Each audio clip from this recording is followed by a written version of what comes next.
Plein d'occasions pour Karim Benzema, mais malheureusement, il n'arrive pas à marquer ce soir.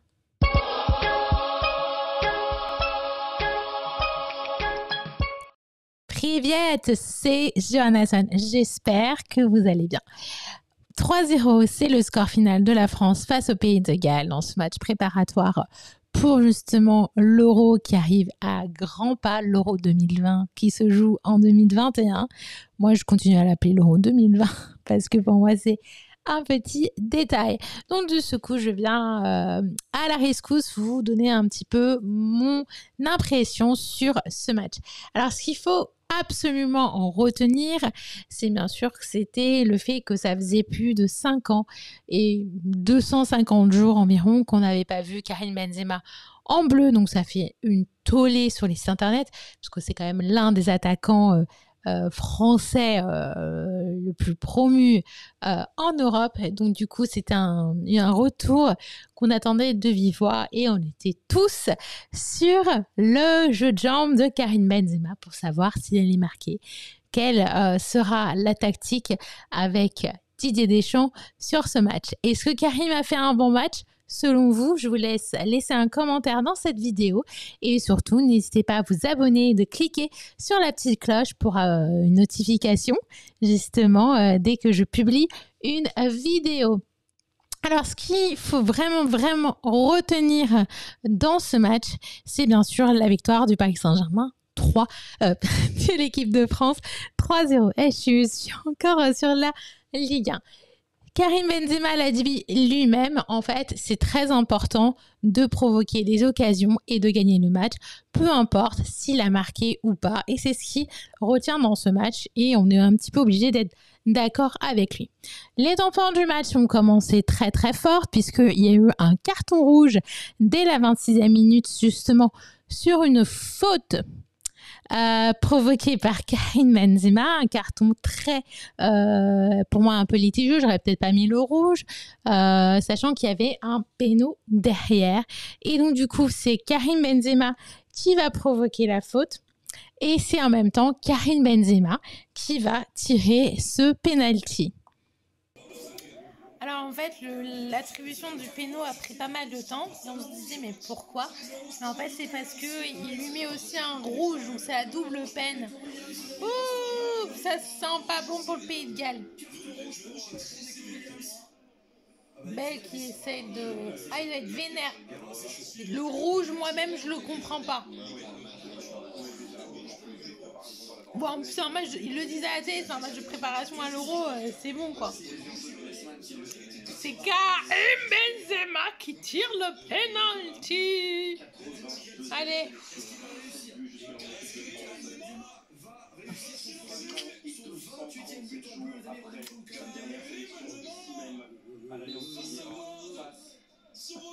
Non!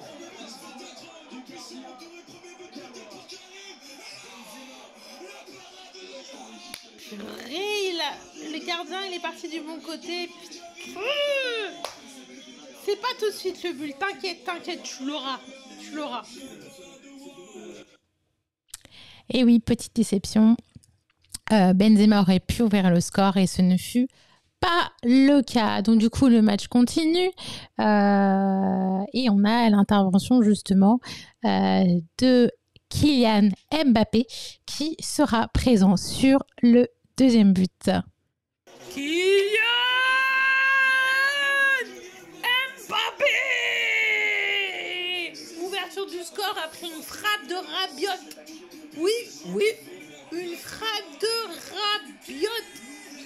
Et c'est Kiki qui ouvre le score. Attention, 1-0 pour la France. Et franchement, c'est normal. Attends, on joue à 11 joueurs, ils sont à 10. Eh, oh, comment quand même. C'est combien de minutes qu'on joue là? J'ai pas ma montre. Ouais, ça fait une belle demi-heure qu'on joue. Je sais même pas à quelle heure le match a commencé à l'heure ou pas. Donc c'est normal qu'on marque. Il était temps.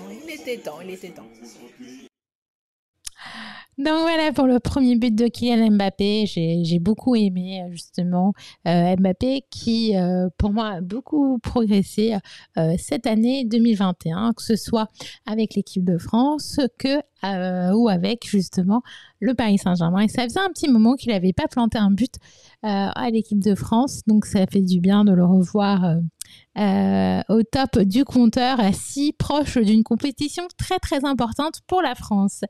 À la 46e minute, c'est là où il y a eu des changements. Condé fait sa première justement apparition, puisque c'est sa première sélection en équipe de France, et donc c'est Pavard qui sort. Au même moment, c'est Lucas Digne qui rentre et Hernandez qui sort. Lucas Digne, c'est pas vraiment une surprise puisque pendant la mi-temps, juste un petit peu avant la mi-temps, on l'a vu en train de s'échauffer, donc c'était quelque chose de prévu. Et j'aime bien le fait que le coach de France comme le coach de Pays de Galles ont utilisé leurs 6 changements et fait tourner et ont fait des changements assez tôt pour pouvoir donner un petit peu de jeu à tout le monde. Ensuite, justement, on va parler de ce changement. Juste quelques minutes après, on a aussi une nouvelle action de la part de l'équipe de France. Oh là là là là là là là. La deuxième mi-temps vient à peine de commencer. 2-0 pour la France. Griezmann y marque, ça fait plaisir. Je revois l'action. Allez hop.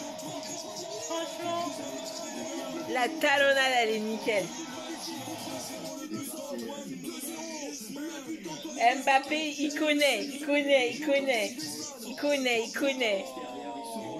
Et franchement, il est nickel. Le but magnifique. Bravo Griezmann. 2-0 pour la France. Douce France. Voilà, je commence à chanter, ça va pas du tout. Donc, le 2-0 sur le but de Griezmann avec une passe de Mbappé. Donc, Mbappé buteur, Mbappé passeur. Il est en bonne voie pour quand même potentiellement devenir l'homme du match. Mais il y a aussi quand même Karim Benzema, même s'il a raté son penalty. C'est grâce à lui qu'on peut faire la première occasion. Suivi en fait à la 59e minute, il y a eu 4 changements de côté du Pays de Galles. Lui, il arrive, il fait 4 changements d'un coup. Je pense que le 2-0 l'a un petit peu forcé à sortir un peu de sa zone de confort.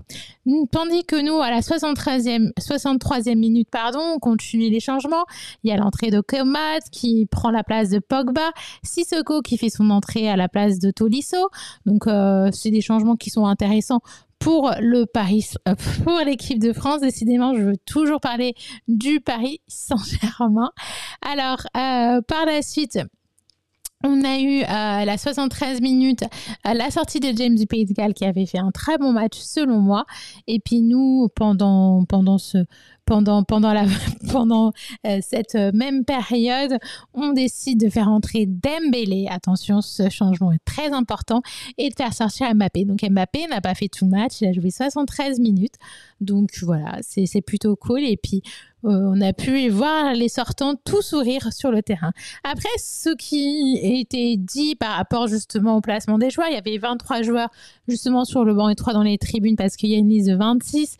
Et bien sûr, dans les tribunes, ce qui a été privilégié, ce sont les joueurs de Chelsea qui sortent d'une finale de Ligue des Champions. Donc là, on parlait beaucoup de l'absence de Giroud et de Kanté, par exemple, mais c'est parce qu'ils viennent de jouer la finale de leur vie ce week-end. Et puis donc, ils ont pris connaissance, qu'ils sont entrés à Clairefontaine, bien sûr, bien plus tard que les autres. Donc, ils n'ont pas eu les mêmes entraînements, même si Giroud, il est frais. Il ne s'est pas entraîné récemment assez avec l'équipe de France. Donc, voilà un petit peu pour le point sur les sorties, les rentrées, pourquoi un tel n'est pas rentré. Donc, je reste avec justement la rentrée de Dembélé, pardon. C'est pas possible. La frappe de malade de Benzema. Il a fait une frappe de ouf. Elle a touché le poteau. Et ça a été et c'est retombé sur le pied de Dembélé. Oh là là. Oh là, ce but, c'est magnifique. Je vois le contrôle de Benzema, la frappe, le poteau, et puis il a direct dans ses pieds. Il est content, il remercie Benzema, parce que Grisou, il est content aussi. Il lui fait les petits clins d'œil, Ah, franchement, ça fait plaisir. Ah là là là là. Et Karim et Pogba, ils sont dans les tribunes, ils sont contents. Franchement, 3-0 pour la France, c'est bien. À la 83e minute, on a eu le dernier changement du Pays de Galles, tandis que nous, à la 84e minute, Ben Yedder, que on surnomme beaucoup sur ma chaîne Ben Chicha, c'est une longue histoire derrière, faut regarder mes lives pour comprendre, est rentré à la place de Griezmann. Donc ça fait bien un total de 6 changements pour les deux équipes. Chose qui est vraiment très importante à souligner, c'est qu'il y a eu 74% de possession pour la France, donc seulement 26 pour le Pays de Galles. Gale, j'ai trouvé un petit peu absent. Il faisait partie du premier lot justement des changements. Enfin, pas absent, mais je l'ai pas trouvé exceptionnel. Il y a eu 21 tirs pour la France, donc 13 cadrés, 7 non cadrés, 10 tirs pour le Pays de Galles, 2 cadrés, 5 non cadrés. Il y a eu un carton jaune de chacun, un carton rouge, un hors-jeu de chaque côté. Il y a eu 9 corners pour la France, seulement 2 pour le Pays de Galles. Donc big up surtout au gardien qui a fait quand même une belle prestation. Il y a eu beaucoup d'arrêts. Il a beaucoup été sollicité. Et puis aussi au poteau qui a tenu tête à Karim Benzema. Moi, ce que je voudrais surtout souligner, c'est que dès le début du match, on joue à 11 contre 10. Et j'estime qu'avec cette supériorité numérique, on aurait pu marquer 2 buts supplémentaires. Big up à justement, je continue, big up à Sabrina, parce qu'elle avait pronostiqué 3-0. Donc du coup, elle a tout bon justement dans ses pronos. Donc il faut quand même applaudir la communauté. Quand il trouve des bons scores quand même. De matchs importants, oui, nous les filles, on sait aussi être les meilleurs pronostiqueurs ou que The France. Voilà, c'est un petit peu tout concernant ce match. Petit rappel, si ma chaîne te plaît, n'oublie pas justement de mettre un petit pouce bleu pour la force. C'est sympathique. Et puis, autre chose, avant que je n'oublie rien du tout, ah oui, abonne-toi, partage, clique sur la cloche pour les notifications. C'est ce qu'il y a de plus important à faire si tu veux soutenir ma chaîne, bien sûr, gratuitement.